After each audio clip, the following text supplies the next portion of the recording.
Okay, so let's begin. It's my great pleasure to welcome Dr. Katarzyna Budzynska at the online seminar organized by our Department of Logic and Methodology of Science, which is also supported by the APVV project ARENA.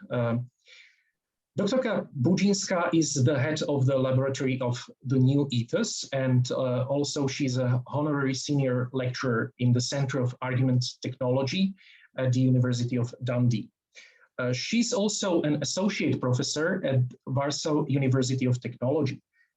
As you probably noticed already, her research focuses on various aspects of argumentation and persuasion from different theoretical backgrounds such as philosophy, AI, and linguistics. Dr. Budzynska is author of 2 books and more than 90 papers, including those published in Synthesis, Argumentation, and Artificial Intelligence. So we are happy to have her here today with a talk on a topic, is ad hominem a support, normative versus descriptive models of language use. So the floor is yours. Thank you for the introduction and for the invitation. It's a pleasure to be here, virtually here, and meet you all.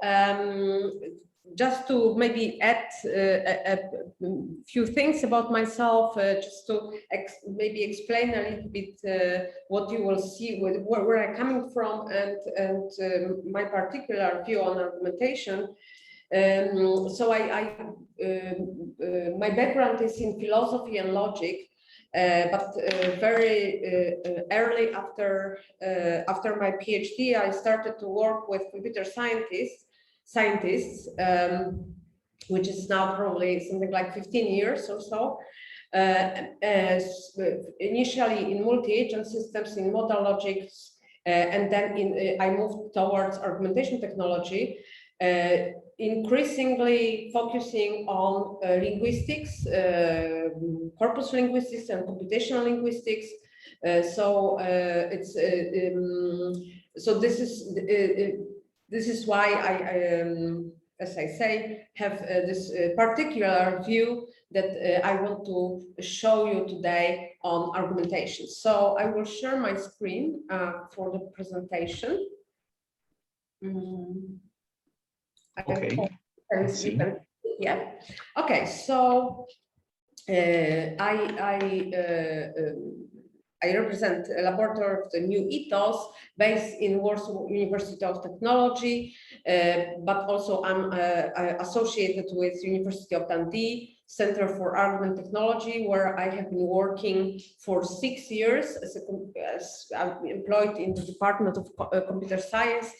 And I've been working with them for over 10 years. So I'm kind of one leg in philosophy and one leg in computer science. That has been for me for quite a while.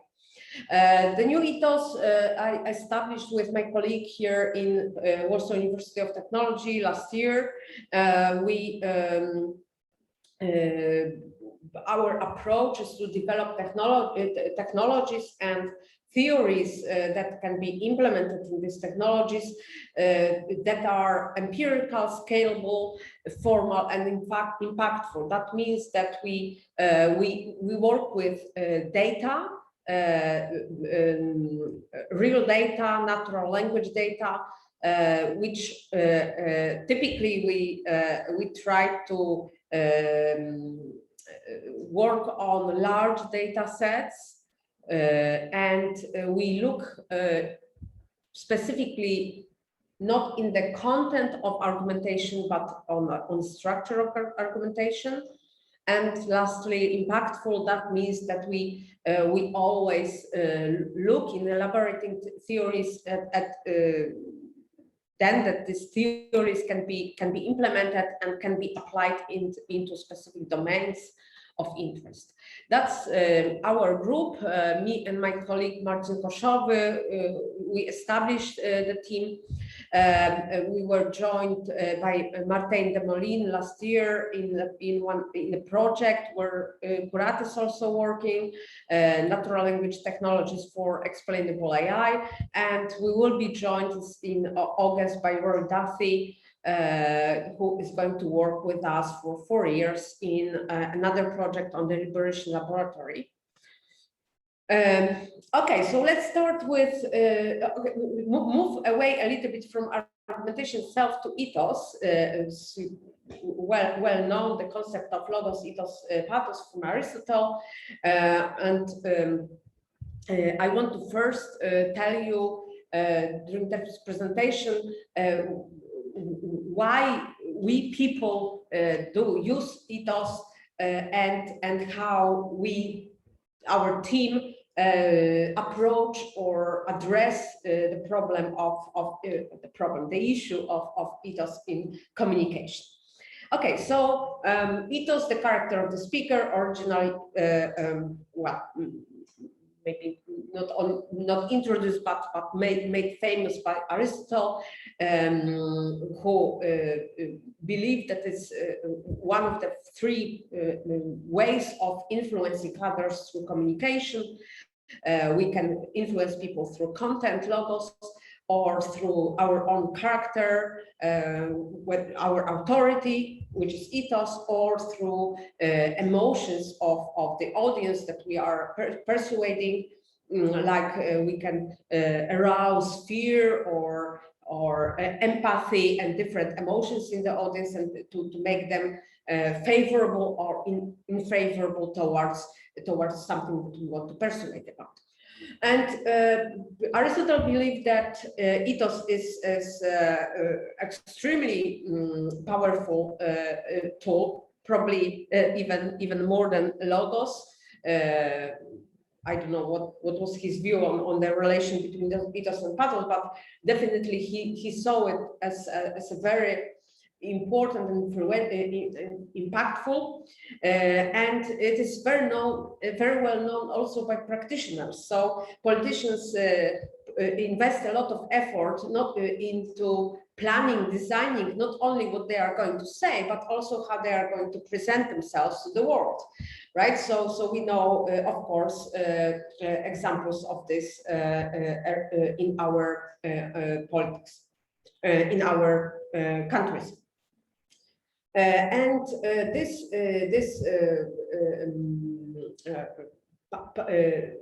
power of influence of ethos was confirmed by the very famous experiment done by Stanley Milgram in 1950s, where he when he tested whether people will follow instructions from a guy in a white coat pretended to be scientist and apply electric shock to another person. And of course, it was all set up. There wasn't any pain involved. Of course, that was actors. But basically, the participants who were applying this electrical shock didn't know it. And in fact, scientists who did Milgram and his colleagues were in shock as well to see. They were surprised how many people actually followed this white coat, followed authority, and applied what seemed to be very harmful and painful and even a danger to life maximum electrical shocks. But of course, ethos is not a destructive force. On the contrary, it's a crucial thing for our life, for our functioning in society. So in social epistemology, it is known that they use the term testimony, but that's basically ethos. They say that testimony is a social path to knowledge. We learn from others. We learn from teachers, and we typically don't question the content, we just follow what other people are telling us.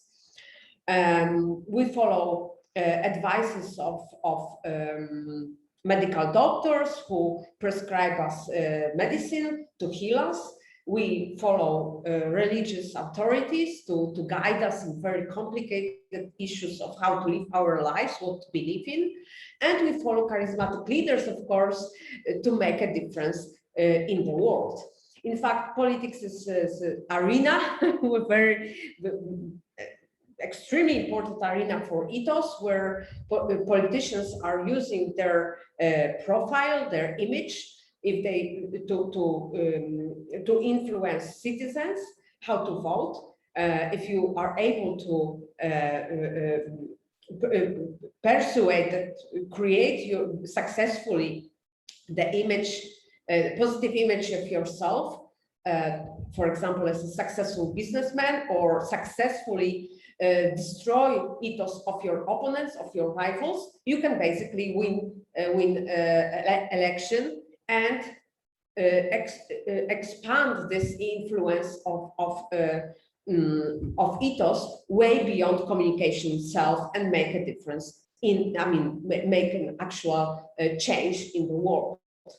Okay, so this is about ethos. It's very influential, it's very powerful, it's very important in communication and in argumentation, and how we in our lab are studying ethos. So we combine 4 different modes or I don't know, areas or approaches: theory, annotation, automation, application. So starting with theory, as I said, our main source of inspiration is Aristotle.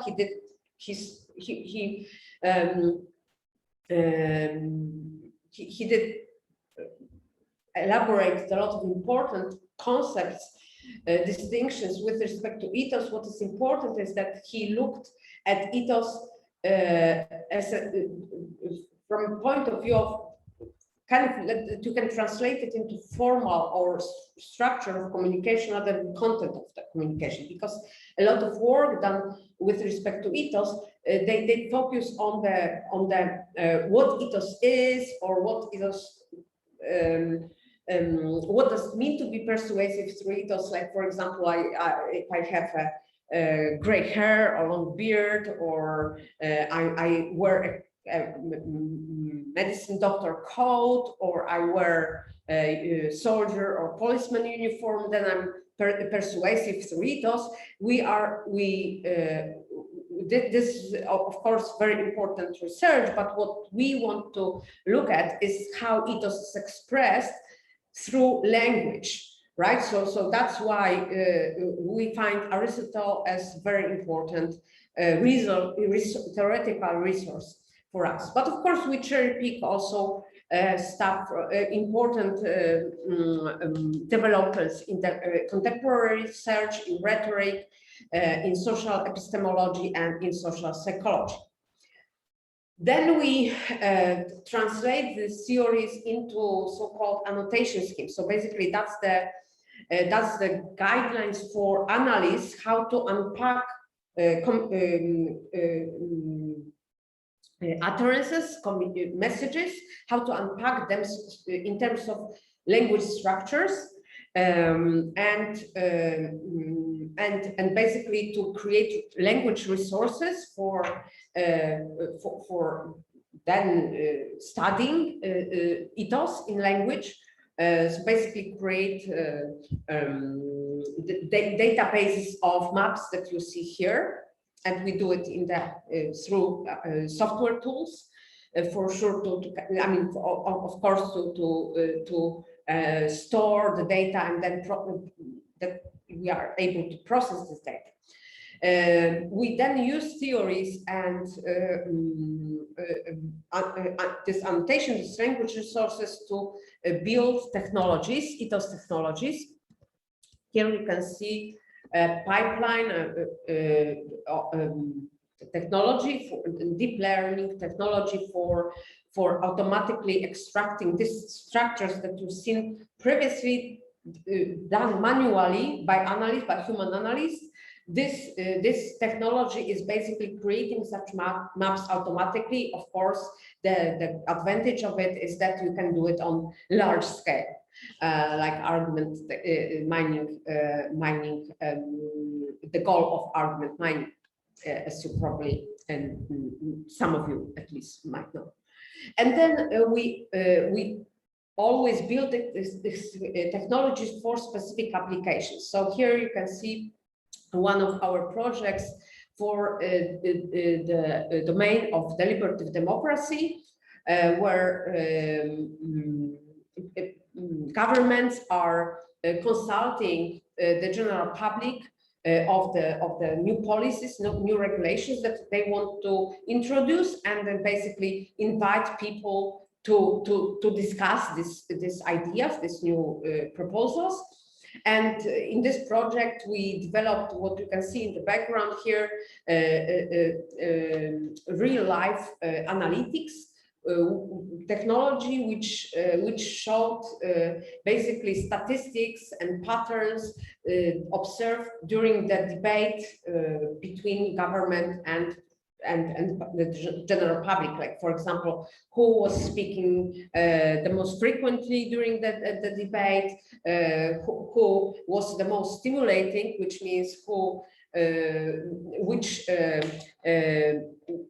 which participants were responded to and who was ignored, and so on. Okay, so now after the brief introduction, I would like to now move to the main question of the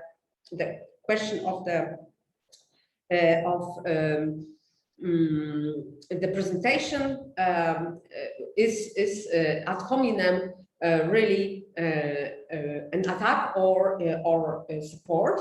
So I would like to present to you work that I've been doing some time ago, but basically this work established the foundations for the new Ethos theoretical foundations.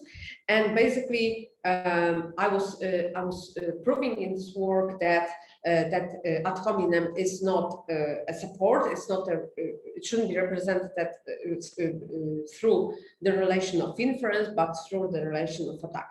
So here I want to show you one use case.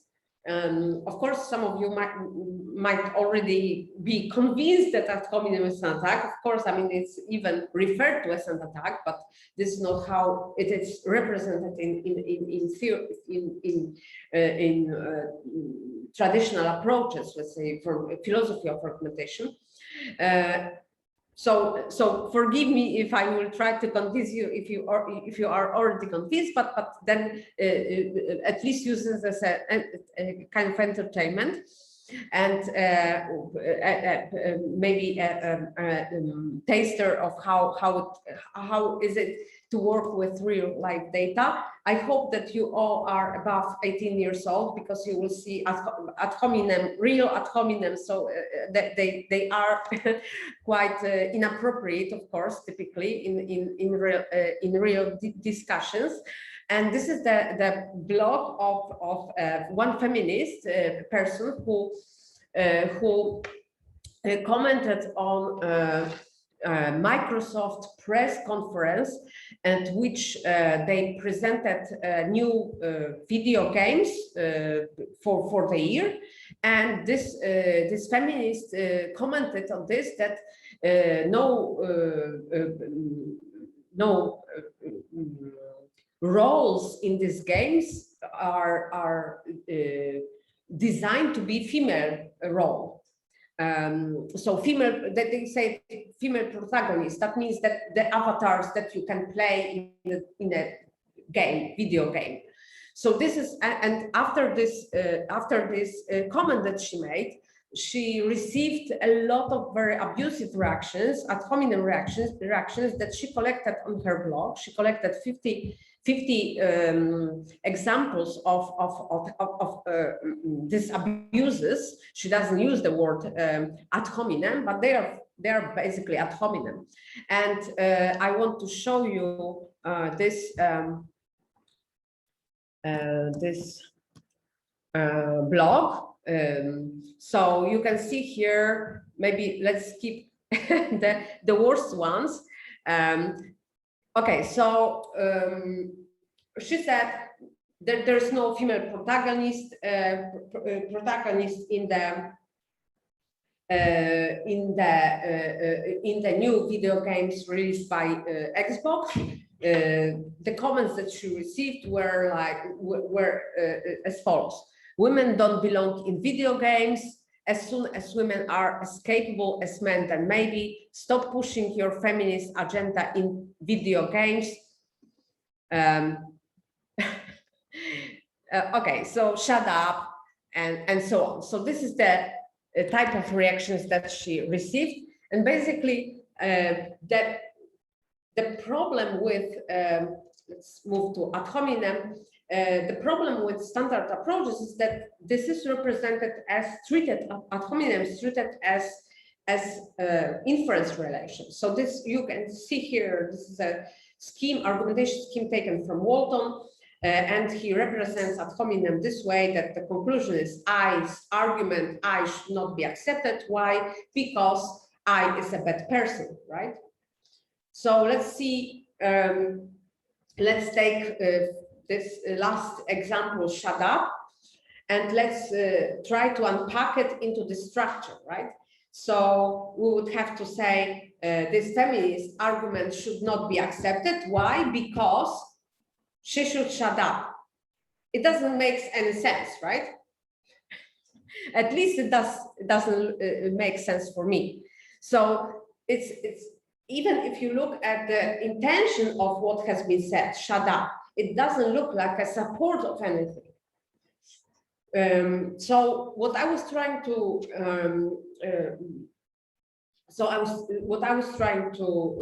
argue in this paper was that ad hominem is basically a relation of attack or a conflict, that this being a bad person is an attack, for example, on a premise in argument from expert opinion that someone is an authority in saying something. Maybe I will move a couple of slides earlier, where we have this argument from expert opinion or position to know structure, which is a support relation, that we should believe A. Why? Because someone, I says A, and I is in position to know A, or I is an expert. In this paper, I also propose that we can extend this the scheme into any speech act from which we can infer the content. So basically, if someone performs any speech act FA, then basically we can infer the content of it just on the additional premise that someone is authorized to perform the speech act. So if we move back to ad hominem, in fact, this ad hominem can be treated as a way of attacking this premise in argument from position to know. So basically, you can understand that if someone is saying shut up, so basically this person is undermining the fact that this person is authorized to say anything, right? So that was the initial idea. The extended version of this model I proposed in later work, which was based on the theory that I developed with Chris Reed from Dundee, called inference anchoring theory. And then now let's take a very short break. I will tell you the idea of IET, of inference anchoring theory. So this is basically how we see how argumentation works in a dialogue. And then I will move back to ethos, how you can plug in ethos into this dialogical argumentation structure. So here we have a text. It doesn't matter what someone says something, and then another person is responding in B, Y, and C is responding with some Q, right? And basically, from standard argumentation point of view, we only what what we look at, what's happening in this dialogue, is that there was some argumentation performed, right? So someone made a claim and then supported it with a premise. So this is something that you can, this is the structure that you can see on the left-hand side of this diagram, of this slide. On the top, you have a conclusion, a claim, and then on the bottom, you can see a premise. You have an arrow going from up, from down from the bottom to the top, top node, and basically you have also in this graph represented implicitly inference rule. That's called technically rule application instance, but basically it's an inference. This is relation. This is inferential step from a premise to a conclusion. So this is what argumentation theory is looking at, right? This thing on the left hand side. But on the other hand, you can look at the dialogue flow, this ABC, right? That one person said something, then another person said why, and then the first person responded to this why somehow, and this is something that we have in dialogue games, right?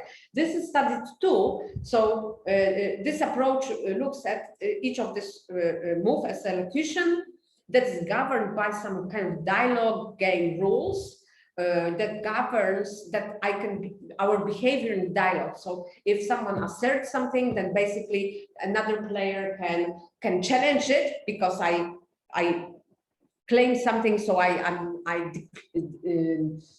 committed myself to believing P. So then Kurat say, oh, why P? Just provide me a justification for your claim, and then I'm obliged to respond with justification, or maybe dialogue game allowed me also to withdraw. But this person used the first rule and basically respond with justification with this premise and asserted it, right? So this is like two different ways of looking at this and this communication event. But basically what Chris and I were intrigued is that they have to be, of course, somehow related to each other, but how? And we tried to look up in the literature whether anyone tried to connect them together, and we found nothing. So we decided to propose something, and we used for this purpose elements of speech-act theory. So for those of you who are not familiar with speech-act theory, so that's the theory that was introduced by Austin and then elaborated in depth by John Searle in 1950s, started in 1950s, and basically that was moving away from the logical approach to communication, where you can see that the communication is basically consisting of exchanging P and Qs between agents, between speakers. But they said, no, communication is an action. It's like throwing a ball is the same thing. It's an action, but just action that involves words and language, and basically each of these P and Qs are packed with intentions of the speaker. So I can tell to Kurat P with the intention of asserting, but maybe with the intention of questioning whether P is the case, or challenging P, or requesting about P, and so on. So basically, we took these intentions that are called in speech-act theory called illocutionary forces, and we used them to connect left and right hand side. And we said basically what happens on the right hand side, there are locutions which speakers perform in a dialogue with specific intentions of, for example, this first locution was performed with the intention of asserting a specific content which is on left hand side of asserting P. And the third locution was also performed with the same intention of asserting Q, asserting premise, and then the second locution, technicality that is the arrow is moved up to the transition, but basically the second locution was performed with different illocutionary force of challenging. In this here Melanie Phillips didn't assert anything, she was challenging P. She was challenging the same content as Brown asserted in the first locution. And then, okay, so this almost complete picture, but then the main question for us was that where the inference come from, right? So we know where conclusion and premise came from a dialogue. They came from locution 1, 2, 3, or the interaction between 1 and 2, but where the inference, how inference emerged from this dialogue, what generated it. And we argued that this intention of arguing comes from the rule of the dialogue, from the interaction between Melanie Phillips' challenge and the response from Brown. And just to give you one argument in favor of such an interpretation is imagine if you enter the room at the point where Brown is saying evidence shows that those who are in poverty, blah, blah, right? Just at this moment, you don't know what happened before. The only thing that you can reconstruct in such a case would be that Brown asserted something, but not that he's arguing, right? You have to know what happened before. You need to know that Phillips said why, and that his asserting is also in response to this why, to be able to understand that he is also arguing with the specific inference rules with this between conclusion and the premise. So I want to stop for a moment here. If you have any questions, because it's important that you kind of have, I mean, that you buy this idea, and if you have any questions, maybe that would be a good moment to. Do anyone have a question? I think I take it as clear so far. So if this, then we can go on. That's fine, of course. Okay, so let's go back to Ethos. So how we can plug in Ethos into such a framework?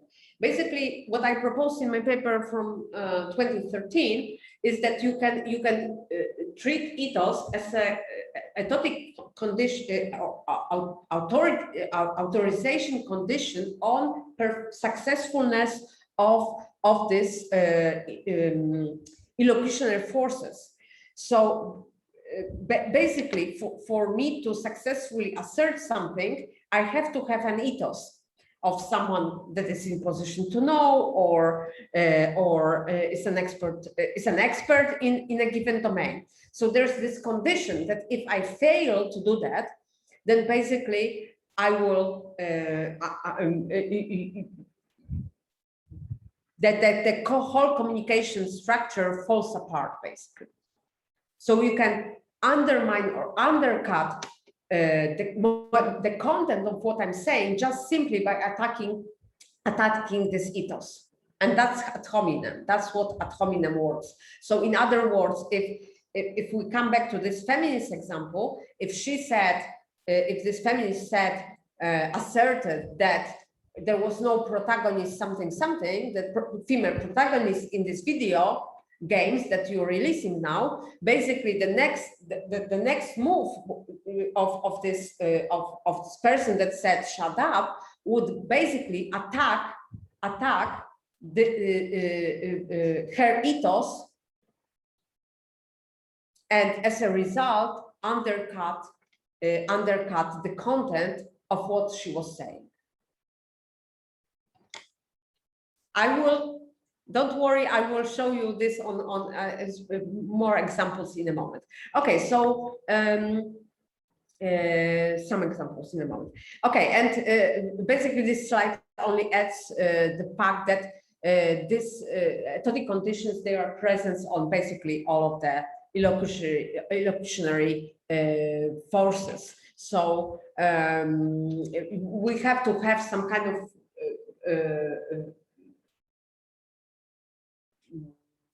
we have to fulfill some conditions, etotic conditions, in order to perform any speech action. Okay, so now I want to show you a work that I've been doing with Chris Reed, but also Rory Duffy, who was at that point my PhD student in Dundee. And in this work, that was very simple way of representing Ethos attacks, because we then implemented them in Ethos mining techniques. So we took the very simple instances of ad hominem attacks, but also Ethos supports. We looked at UK Parliament. The very interesting thing about UK Parliament, very cool thing from the technology point of view of our corpus linguistics point of view, is that all parliamentary debates are transcribed and made publicly available, and you can find these resources dated back to 1800. So it's very rich resource, very exciting resource. We specifically took the period of Margaret Thatcher government, because we expected to find a lot of, etotic activity. And basically the idea was very simple, was that you can detect on the linguistic surface that some linguistic cues of that someone is etotically attacking or etotically supporting each other. And basically, when I say etotic attack, for me, it is just ad hominem.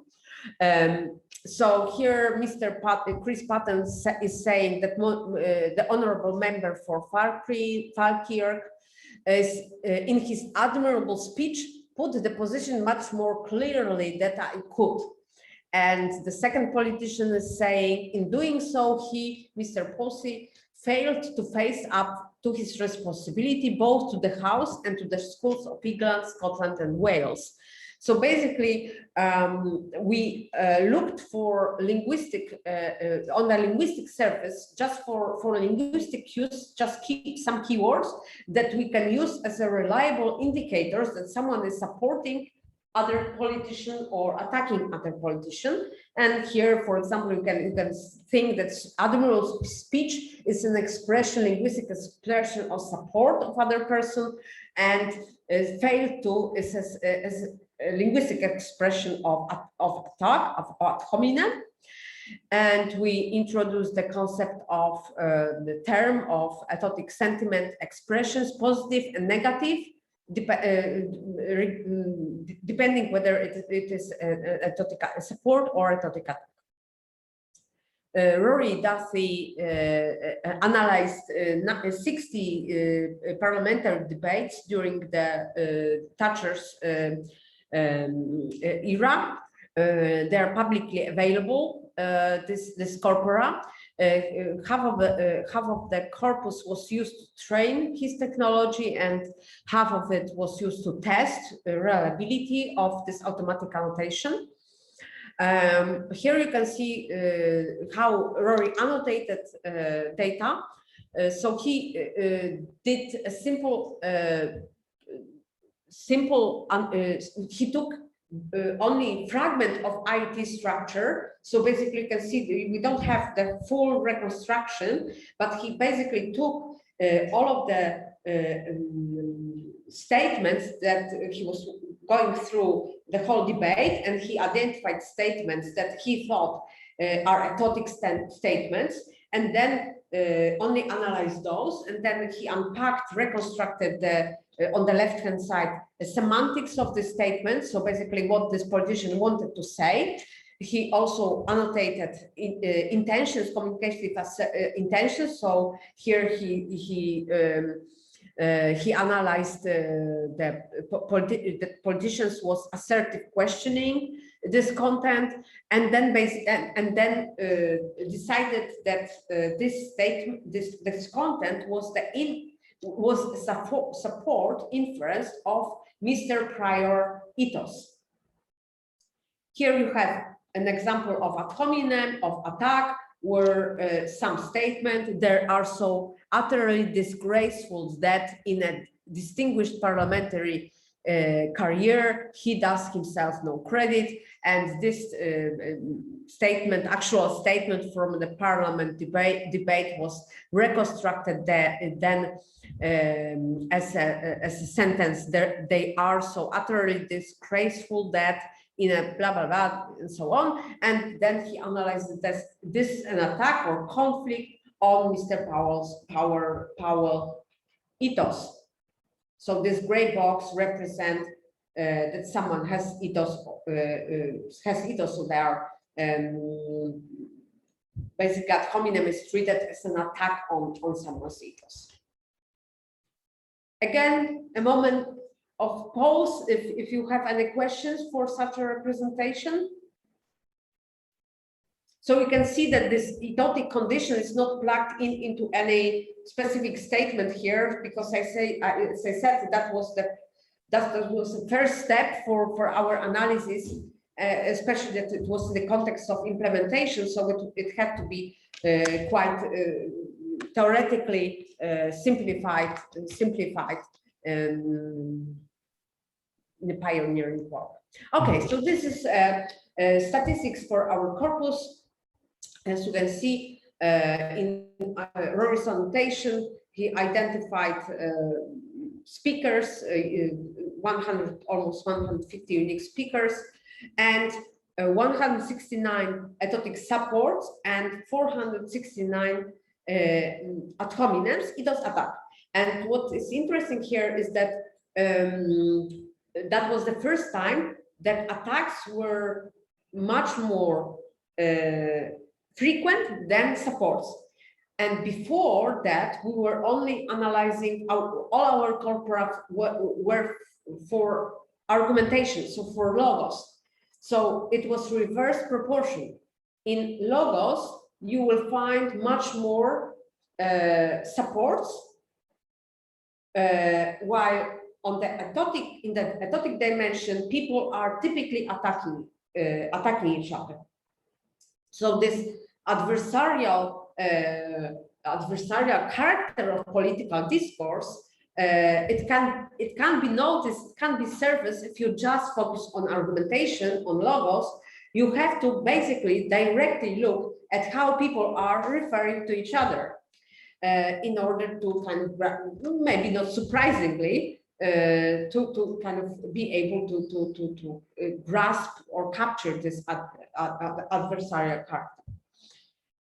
This is how we then implemented ethos mining technology. You can see it was quite complicated. We obtained, achieved really good reliability results. So the 0.7, as you can see, for the highest accuracy of this annotation was 0.7 and 0.78, and this is for automatic, for NLP, natural language processing technologies, is quite good. Maybe not, you know, extremely good, but very good for sure. You never get accuracies of 0.9 or more, at least not in a complex task, and this is the most complex as you can get in computational linguistics, because it involves intentions. So basically, if you are on the level of syntax or even semantics, then you have much easier job in terms of accuracy, reliability of technology, than if you deal with pragmatics. And basically, argumentation and persuasion is as difficult as it can get. And this is another attempt of implementing ethos mining technology. Here he used deep learning techniques, different techniques, and even pushed up the reliability to 0.84 and 0.83. On top of it, he built a simple visualization tool. So basically, because if you go into a large data set, and this is achievable if you automate such an analysis. Basically, if you have lots of data, then if they are kind of in a table, in a spreadsheet, then basically there's no way of you for you to make sense out of it. So you need to build some kind of visualization tool to understand what is going on. And here dots represent politicians, edges between dots represents whether they attacked or supported each other. Green means support, red means attack, and basically you can scroll over each of the edge and hit on the edge, and then you can see who was saying that towards him, who was supporting or attacking whom, and through what ethotic expression. But of course, if you scale it up appropriately, if you run it for dating back to 1800, then basically even such a visualization tool will not allow you to make any sense. It's complete unreadable. So then you have to move into ethos analytics. So basically, identify statistical patterns in the data, and that was also very pioneering work. That's what Rory is going to work on with us here in Warsaw for the next 4 years. So basically, to develop this technology of analytics. Here you see. So basically, this is frequencies of ethos supports and attacks on Thatcher. And it's somehow the lines, the horizontal lines, that's the average of the supports and attacks in the parliament at this stage. And so we can see whether the increases or decreases are above, way above, or below averages. And then the highest frequencies of supports and attacks, we looked at the literature and in history, whether they correspond with something specific that happened in her life, and we basically found a correspondence with her. So, for example, when she was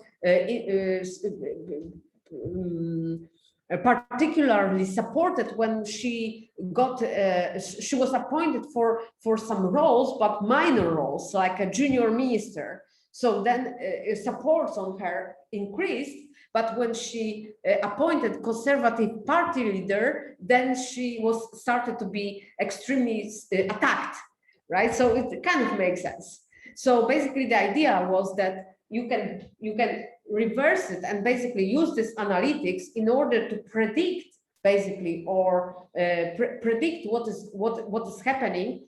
For example, if a party or party leader is particularly attacked or supported, it maybe means that he will lose or win elections.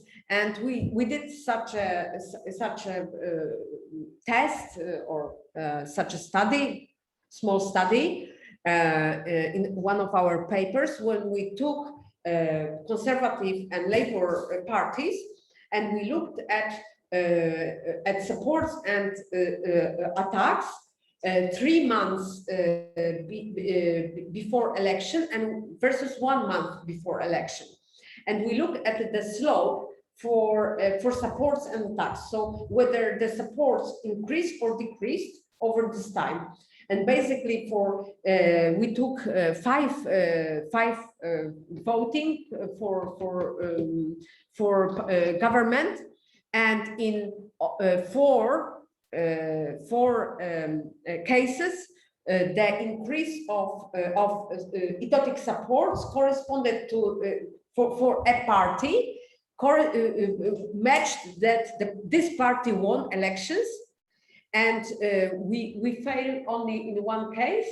But this case that was almost a draw in elections. So one party had 51%, let's say, and another had 49%. So basically within the statistical error, basically. So that was indetectable anyway, wouldn't be detectable anyway. So that's quite that's quite exciting. Only venue to explore, because that's of course too small study to draw any valid conclusions, but something to explore further. Okay, so the last thing that I want to show you is more robust structures, ethos structures that we identified in different domains, application domains in deliberative democracy.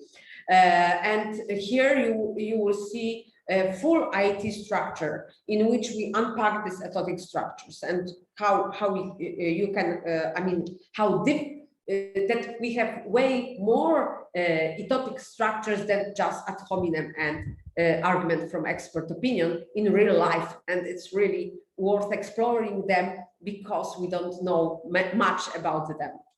So here you have one example from a public consultation in Germany about fracking, new environmental,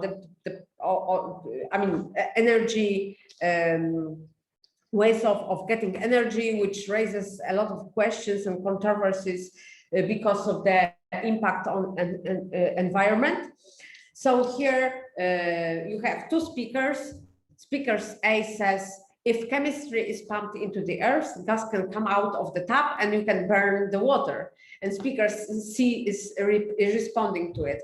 It's sheer populism to claim that water taps can burn. It's only feigning fear, right? So first of all, notice that, of course, it is this response or attack of speaker C. It's not going through logos, right? It's going clearly through ethos.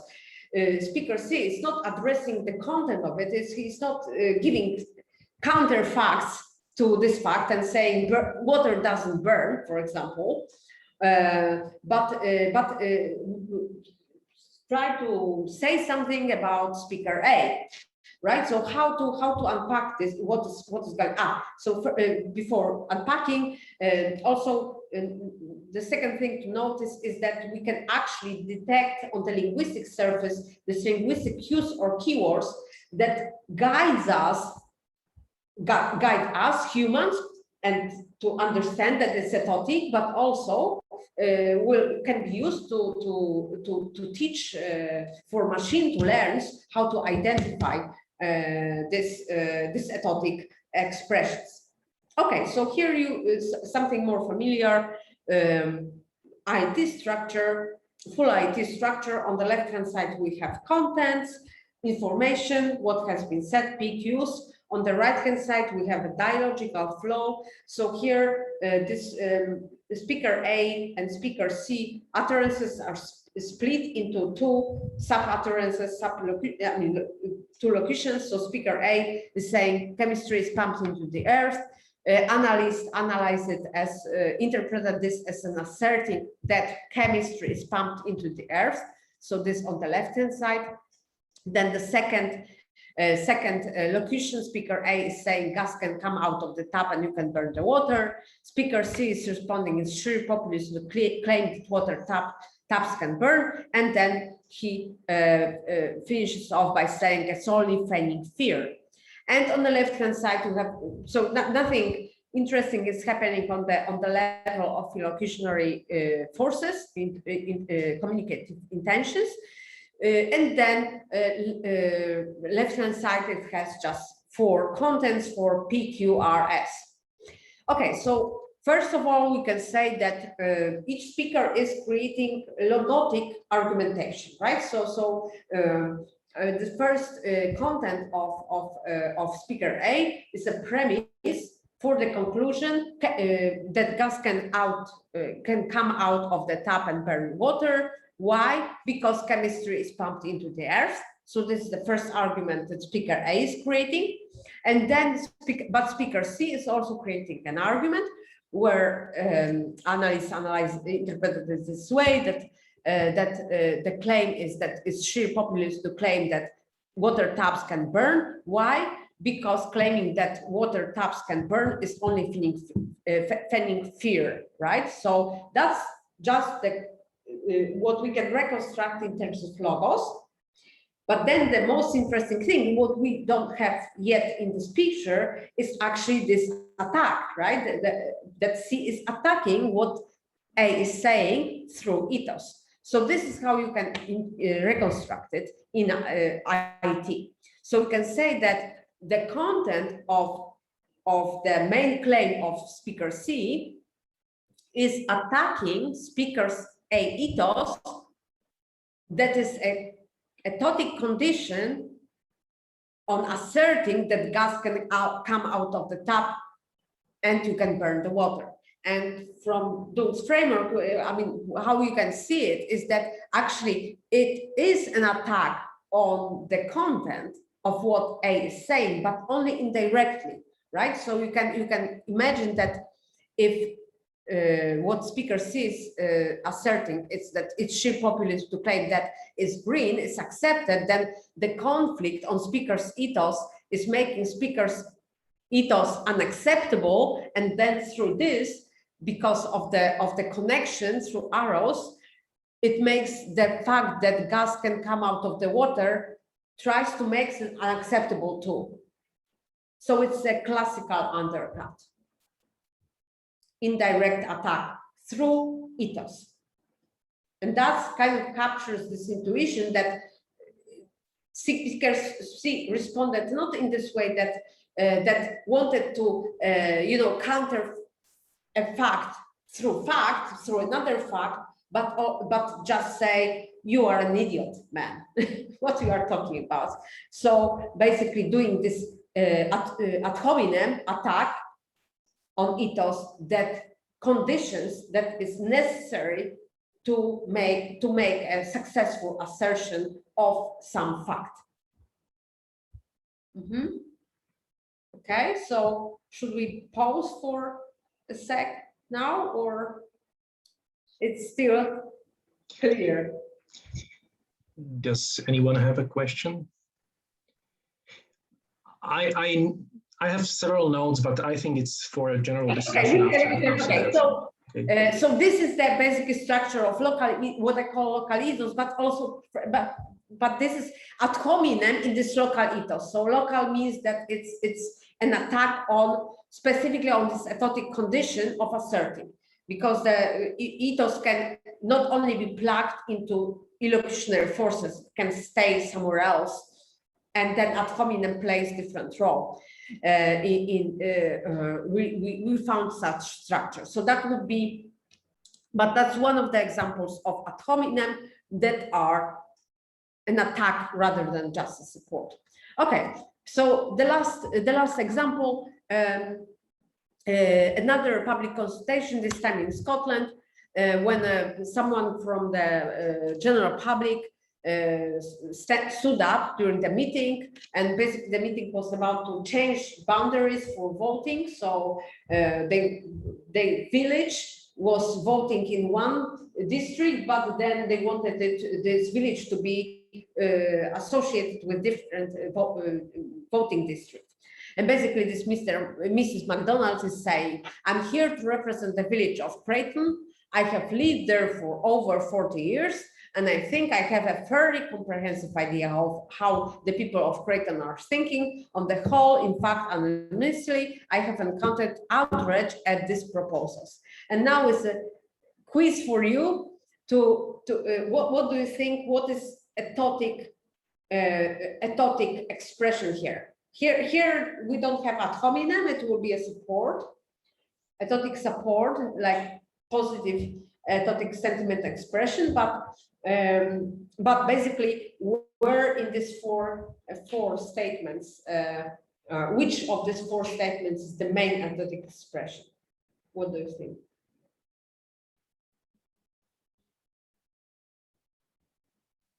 The third one? Definitely, it is etotic expression, but the main one is the second one. Second one, yeah. So what is the third one, Juraj? Can you see it? What is the third one with respect to the second one? Well, it seems to me the third one basically states something that is implied by the second one. No, I'm wrong. It's the third one. So the second one is a support for the third one. I know what I'm talking about. I'm authorized to say something about this. Why? Because I've been living there for 40 years. I have personal experience, right? So it's a justification of being authorized, of having this ethotic condition fulfilled. So sorry for, you see, I don't see this thing. So it's not the trivial. So yeah, so I have a comprehensive idea how the people of great, I can represent, I can speak on their behalf, right? So this is the key ethotic thing here. Okay, so the same picture as before. As I said, the second sentence is the support of why she knows what she's talking about, because she lived there for 40 years. And then we could say, okay, so maybe the fact that she has a comprehensive idea, maybe this is just logotic support of the fact that she encountered outrage at these proposals. Their proposals are unacceptable. But if you can apply Y-test to decide whether we have an inference here, really. So Mrs. McDonald thinks that these proposals are unacceptable. Why? Because she has a comprehensive idea of how people of Creighton are thinking. It doesn't make sense, right? So something more is happening really there. And this is what is happening there, right? She supports her being authorized to assert the last thing. So she's establishing her ethos. So this intention on the default inference is the intention of establishing, and this is what actually Aristotle was he introduced ethos with this. That was his concept of ethos. So this is structure of classical ethos. Okay, so that's the end of my talks. Just to summarize, so what we are doing in the new ethos lab is to create a formal theory of ethos that is empirically driven. So we build it on the real data, and on the other hand, it's implementable. So it's suitable. These theories are tailored for them to develop technologies on top of them. And we identified so far different ethotic structures, like simple, this support and attack on ethos, classical and local ethos I showed you on these two examples. And also historical ethos is the most recent work. Just this week, it has been accepted for publication in the domain of cultural heritage. So, and also what is interesting is that you have different ethotic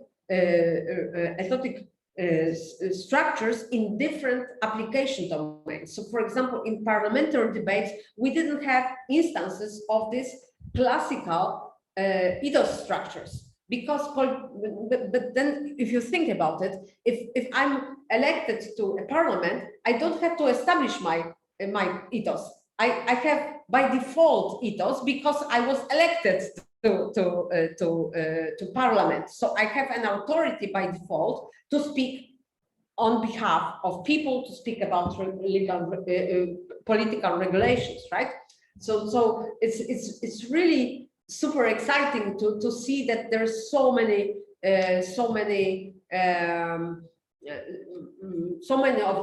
of these rhetorical strategies used by people to explore.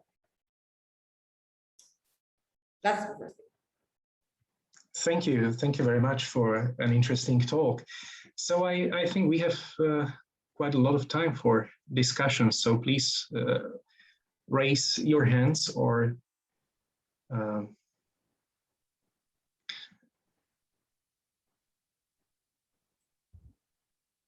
if I won't see anyone, just please talk. Okay, Daniela.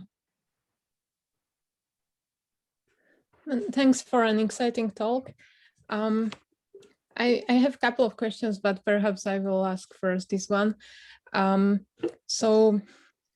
think that quite a lot of interest in ad hominem arguments is in the matter that is understood as a logical or argumentative fallacy, and I mean that's like my intuitive viewpoint, and here I wasn't sure like whether we can somehow detect when it's is such a strategy a fallacy and when is it not.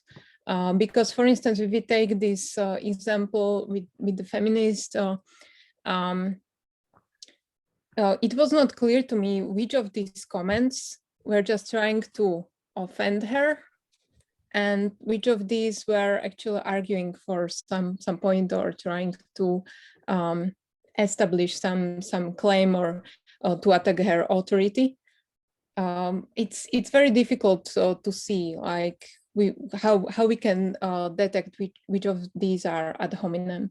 And another example, for instance, this last Scotland example, it's something I didn't found argumentatively disturbing.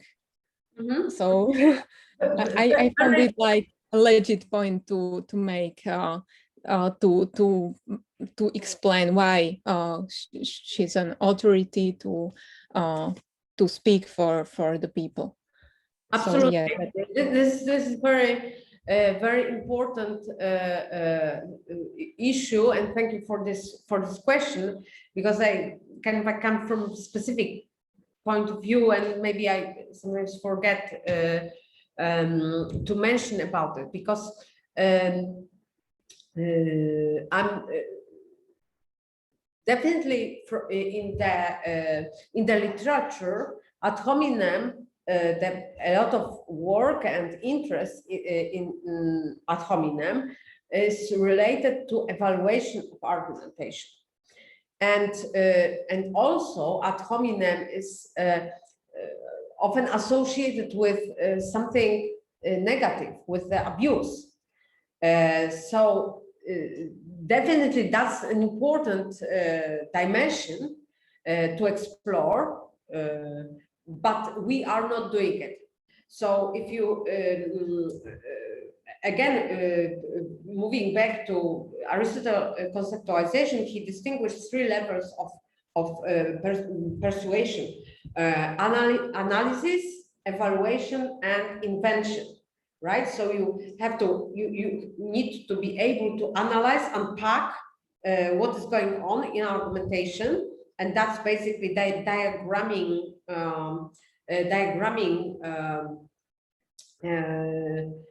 tradition. Then evaluate, so basically apply some normative system like logic, and decide whether we should believe in given claims, in specific claims, given premises, and then invention, which means the ability to produce, to generate argumentation. So this is three different skill set, and three different ways of studying argumentation. We work within this first paradigm, the basic paradigm, how to analyze, at least at the moment, how to unpack this structure, because we don't, basically, in order to, they are in order, right? You can't evaluate something if you don't analyze it. You first need to unpack structure, and then you can do calculation over it, right? But maybe invention is a bit different, but for the evaluation step, you need to know what the structures consist of. So we are at this first stage of unpacking. We don't deal at all with ways of evaluating. Of course, you could think about how to we could speculate how to build this evaluatory dimension on top of it. So, for example, we could maybe use again some ways of detecting emotions or sentiment and see or abusive language, offensive language, right? And basically, if someone is saying "shut up," that's something unacceptable, or even related to a specific context, for example, like maybe in talking to friends, saying "shut up" would be okay, but at work, maybe you are at conference or in court, that's a context which would be treated as a normatively bad. So you could make such a normative system definitely on top of it, but we are not there yet. As you can see, we only just scratch the surface and only identify a couple of the structures, and there are many more that we want to elaborate first. But it's also worth maybe noting that there is this tendency, let's say, of people associating ad hominem with, when they hear ad hominem, they instantly think about something abusive, offensive. So for me, ad hominem is a structure. It's just an attack on someone's ethos. I don't evaluate. For me, if I say to someone, "Oh, you are an idiot," or I will say, "Oh, you don't know anything about this topic. You don't have PhD in this area, so you are not." Those structurally, both of these utterances are the same, right? They are just simply, my statement is an attack on someone's ethos. In terms of evaluation, in terms of normative systems, they are different. One is not okay, and one is okay, right? But basically, if you think about witness examination in court, that's ethos attacks and supports, and this is perfectly fine and actually required to establish whether witness is credible to give testimony, right? That's an important piece of information. Credibility of witness. So that's why you try to attack, probe someone's ethos, right? You are biased. Maybe you are, you have a profit in a husband being dead, and so on. So definitely it can be absolutely legitimate or even required dialogical move. Mm-hmm. Okay. If there are no hands, I would like to ask you. It's a kind of follow-up question or a comment to what you said now and Dada previously. So I still think, and maybe that's a part of a question Dada addressed, that even if you do this empirical analysis of linguistic context of situation, you need some criterion of how or why you would classify a certain speech act or some segment of communication as a case of ad hominem or some other kind of personal attack. And so I was not sure if this normative element is not a presupposition of your analysis, your empirical analysis, because if you classify some speech acts as a case of attacking ethos of certain person, then you probably know why you picked that expression. You used, I think, this ethotic sentiment expression category. So how you exactly pick expressions from linguistic context to make this analysis work? Yeah, that's a very good question too.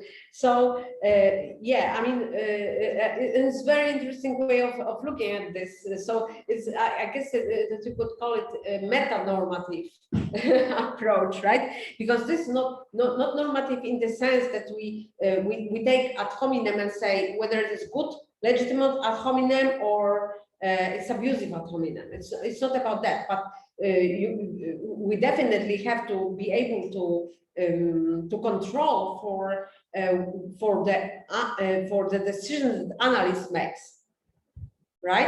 And whether if analyst is saying, oh, this is an instance of ad hominem, whether it is reliably decided that it's ad hominem. So this is the big thing in corpus linguistics in general, and of course, the more complicated communication phenomena you are studying, the more complex it is, especially if we don't know much about them. But even argumentation are extremely difficult. Just to annotate what is a claim and what is a premise is super difficult. But basically, that's why we, as a first step, we took these very simple structures, fragments of IT that Rory analyzed, because exactly we needed this very complex to first, you need the definition of ad hominem, of labels, right? So the definitions of easy, positive and negative easy, they were easy. They were, kind of, well, I mean, because someone is attacking someone else or supporting someone else, and of course it was a bit more specified in a little bit more detail, and we typically give examples for annotators, but the structures themselves are quite simplistic, so it's easy. But for more complex structures, that's what the fun part is, that you have to establish annotation scheme. So application of theory to develop annotation scheme can be a study in itself, a big job in itself. And this paper that I mentioned for historical ethos that has been just accepted to Discourse on Society journal, then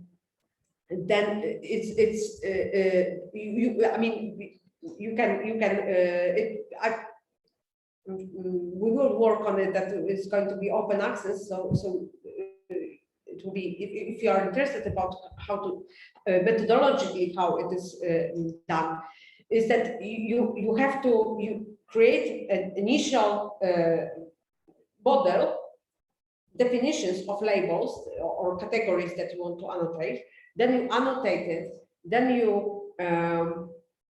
you typically you give it for 2 annotators, and then you look at disagreements, and you say, okay, so this is where gaps are in our definitions of labels, in our conceptualizations of the structures, and to try to refine the definitions. You go back to examples, you annotate them, and then again you look at disagreements. You again try to identify what you missed or what you underspecified or maybe overspecified, and try to fix again annotation scheme, which is basically a theory of this ethotic structure. So you iteratively repeat this process, and basically this is what this paper is about. Kind of like we have to. It took us 2 years to really unpack this structure of historical ethos, and it was so difficult. We struggled for a long time. So yeah, it's and in this sense, once you have reliable definitions, reliable conceptualization, of course, then you it is normative in the sense that you evaluate the manual annotation, because because you can't implement something that is unreliable. If your corpus is all over the place, and if even people disagree on how to annotate stuff using given labels, then there's no way that machine will learn it. Yeah, thanks. Juraj is raising his hand. Yes, thank you. Thank you for the talk and also for the discussion, which has been very interesting so far. I wanted to ask if you are also looking or planning to look at what makes these attacks on Ethos successful or unsuccessful, and whether that's something we can also try to identify using machines, basically. Thank you. Another brilliant question. I mean, you can nail all of the aspects of important aspects of what we do. And yes, we are thinking about it. So we are now, we teamed up with a researcher in Switzerland, Steve Oswald from Fribourg, and he is doing experiments, cognitive linguistics and experiments. So basically, we want to look at perlocutionary effect, if you know speech-act theory. So basically, we will identify ethnotic structures or some structures, things that people do actually use in real practice. And then what Fribourg is going to do is to give it to participants of experiments and see whether they get persuaded by this or not, or other effects as well. It's on not only whether you know they accepted a claim that I wanted to persuade about, but maybe whether they think that they increased their belief in my ethos, for example. They now believe that I'm more of an expert or something like this, and so on. So basically, look at the effects. Yeah. Mm-hmm. Thank you. Dada has another question. Oh, thanks. I have one tiny question on the British political debate example. So Britons are famous, or rather infamous, for their irony. So I was wondering how that would enter the picture, because I mean, we can have claims like that's a brave suggestion or something like that, and clearly that like brave is usually understood as a positive expression, but if said to some very unrealistic suggestion made, then I think it can be understood very negatively. Or for instance, if there is a huge defeat of the country or something like that, and someone says that's a great success, then again, clearly we have something that is that sounds quite positive, but in the end it's not. So sorry, go ahead. So I was wondering whether it's is it even possible to yeah, I personally experienced that, because I've been working at a university in the UK, and I gradually learned. At the beginning, I was kind of like, oh, wow, they are so positive to me, and kind of like so nice, and then I started to hear that actually they were telling me the opposite thing. So that was quite quite a shock. Yeah, you are absolutely right. So definitely irony is something for natural language processing in general super hard. And this is not related to Ethos, it's just NLP difficult, hard problem.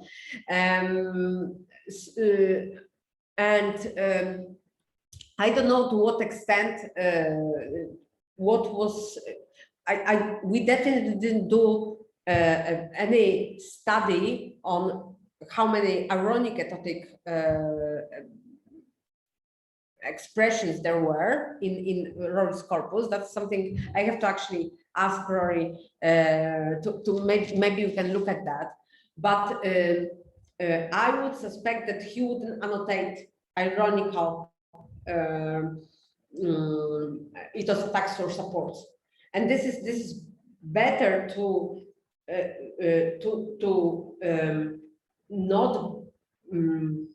But basically, from the technology point of view of and NLP technology point of view, it's better to miss out a bit of phenomenon that you want to identify and not account for it, then basically try to account for it, and then your whole technology gets, freak out because you will have such a weird patterns that the machine will not be able to learn reliably on that, right? So it has to needs a lot of repetitions of specific patterns to learn. So if you will add something very peculiar, then your bit drops. And in fact, that was more with respect to general knowledge that Rory annotated in the second one. He was developing this deep learning pipeline, technology. He re-annotated the whole corpus because he noticed in error analysis that basically he was too smart annotator, and he used a lot of his general knowledge, his knowledge from British politics, British history, to decide whether it was an attack or support. And this wasn't surfaced on linguistically. It was just something that he knew, and machine wouldn't be able to recognize. You can plug into technology general or knowledge like Wikipedia and things like that, but that's not very reliable anyway. So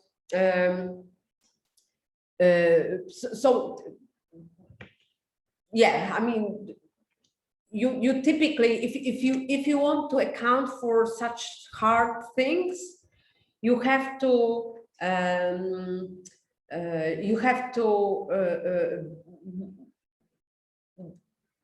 make this project on a much larger scale. You would have to basically dedicate the whole 3-year project, maybe with postdoc and PhD student, and on top of technology that you have, just to add reliably irony. That would be my experience. Something that my guess from my experience working with that. It's super hard. But of course, also exciting, and it would be nice because we might miss out quite a lot, definitely, especially in the British Parliament, I'm sure. Okay, thank you. Vlado? Thank you for your talk and for this discussion. You are analyzing fragments where appears some emotive, some language with a specific emotional content. But these fragments in a usual dialogue structure could not function as ad hominem argument, because they are laid on the background knowledge of both persons, members of the group, and in expecting that content of this knowledge is that these persons are acquainted with knowledge or one or of another. If you are analyzing, for example, the frequency of appearing of some steps, some shorthands of phrases, it is different to, for example, to try to find in a political discussion use of such words like good, impressive, or so, and in a dialogue structure, for example, wider dialogue structure, when two are talking about someone, some third person as an idiot. Because in dialogue structure, it is shorthand, and in the background, it is assumed that both persons, for example, are agree about that someone is idiot, for example, in some contexts.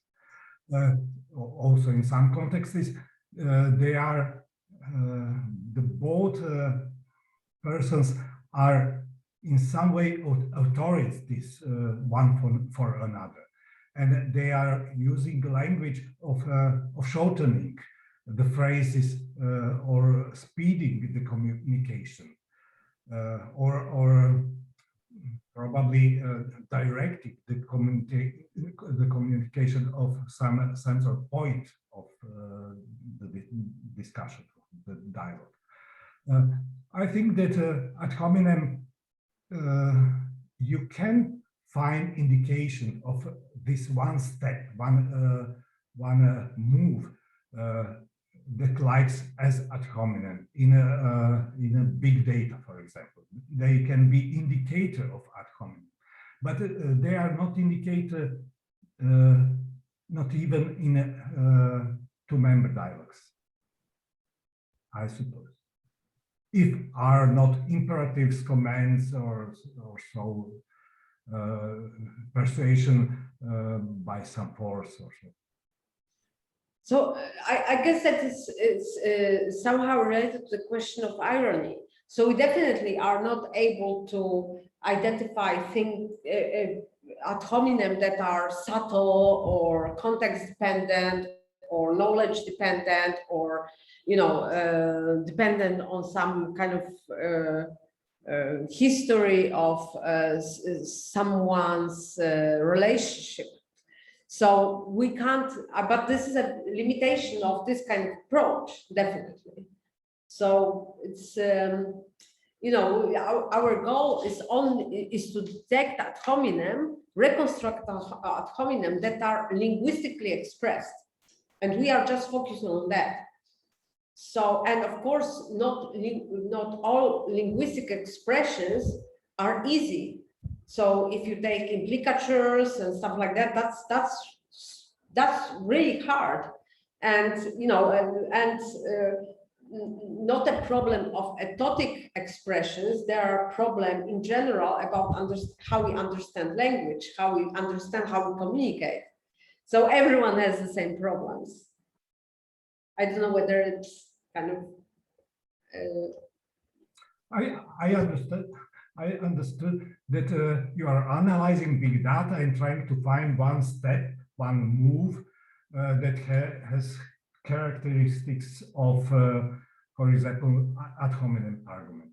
But I just wish to say that in wider discussion, something that looks as ad hominem argument is just shorthand. Just short, useful phrase to concentrate, for example, or to push dialogue further. Yeah, but that would be then it is of course possible to recognize on the linguistic surface. Then basically it can be differently represented. So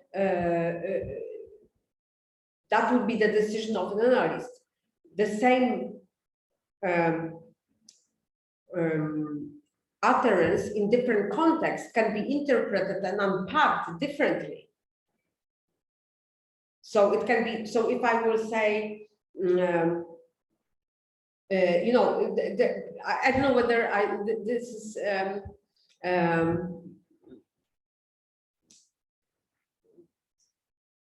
good direction, but I can say that someone is an idiot without the intention of ad hominem.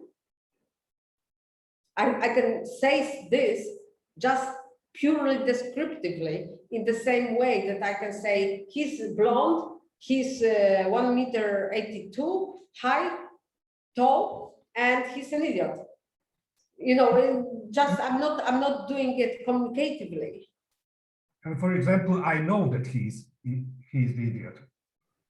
That we agree that he is an idiot. Mm-hmm. Yes, so then the analyst would unpack it differently.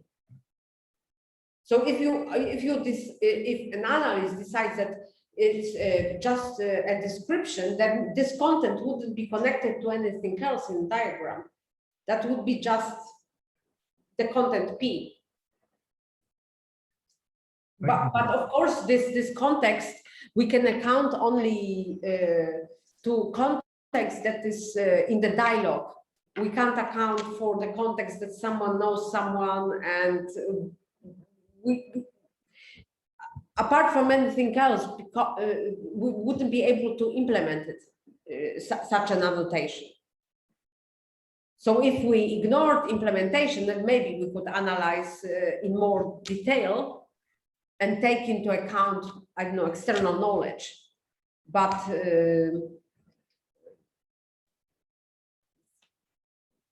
basically, it's not possible then to automate using such language resources if the analysis is using external knowledge of an analyst, of an annotator. Thank you very much. Mm-hmm. Thank you. Okay, are there any other questions? Okay, so still I have one clarificatory question. Just correct me if I'm wrong, but I take you that you think that there is, okay, this let's say propositional structure of arguments such as ad hominem or any other argument, and on the other hand there is this pragmatic dimension of speech acts which are involved in the process where those propositions or that propositional content is expressed. So, and when you was talking about ethos, it seemed to me that somehow you tried to connect ethos as some of the conditions of some of the felicity or satisfaction conditions for a particular speech act, like assertion or command or something like that. And now the question is, if this is right, if someone attacks to the ethos of a person, it's something like undermining one of those felicity conditions of that speech act, or it's something different? So yeah, it depends. So Okay. I can. So let's take this idiot. So if someone is saying P, and I'm in response to this, oh, you are an idiot, P, right? So that would be this, what I call local ethos, which means that I attack with saying you are an idiot. I attack this person asserting P, the condition on asserting, a tonic condition. But in general, if I come to the room, I see my friend doing something silly and I say, oh, you are an idiot. Or during the parliamentary, maybe parliamentary debate is a bad context. But if during a meeting, I say all of a sudden, oh, you are an idiot. And I'm trying just to undermine person ethos, and it's not connected to anything what has been said previously by this person. That's the global ethos, what we call, right? So it's kind of like ethos that this person, each of us are carrying ethos with us all the time. That people, or well, simplifying things, right? But some kind of image that we have for the world, and others can attack it or support it. The general thing, it's very typical for politics, for, I know, presidency debates, that they can like try to lower or increase someone's general ethos. But of course, it can be something can be said without attacking any ethos, and either local or just as a purely descriptive thing. You are blonde, you are an idiot. I don't know. Okay, No, I see. Mm-hmm. It wouldn't be an attack on anything. I mean, Okay. Yeah, but still, I would have my doubts about classifying this example of reactions on social media like "shut up" as ad hominem instance, because yeah, as I think Danta previously said, it's a bit difference between saying, okay, someone recommends you vaccination, and you say, okay, you know nothing about vaccines. Yes, that's something which attacks the competence of that person, or in other cases, moral character or some other competence. And now this case of shut up seemed to me just as a plain reaction, which yeah, it offends the addressee, but in what sense? I agree. It wasn't a good example. In fact, I think something more is happening. So basically, intuitively, you can say that this is trying to kind of shut up someone's participation in a debate, right? So it's like cutting off from a dialogue in general. You are not a person that is allowed to play this game. So basically, my intuition is that also transitions, which is that dialogue rules on the right-hand side, which governs the performance of locutions, they have also etotic conditions. And basically, it's kind of like attacking that someone was allowed to perform, speak up, basically, during the dialogue. But we didn't explore it yet. It's just, as I say, intuition. So it would have to, go through detailed examination on different examples and reactions to it, and because it's really unclear what is going on there. So that's another structure, definitely. Okay, yeah. Thank you. Uri has a question. Just a very brief comment on the last exchange. It occurred to me that maybe the shut up example would be better reconstructed as a case of violence, of verbal violence, than of engaging in argumentation. So that will be something interesting to experimentally verify, right? So see what actually people want to do when they say shut up. What are the intentions, right? So maybe it might be the case that there are different intentions. So basically, there are different structures that are behind it, which would be even more complicated because no idea how to distinguish between them then. Thank you. Okay. There is a room for the last question, I think.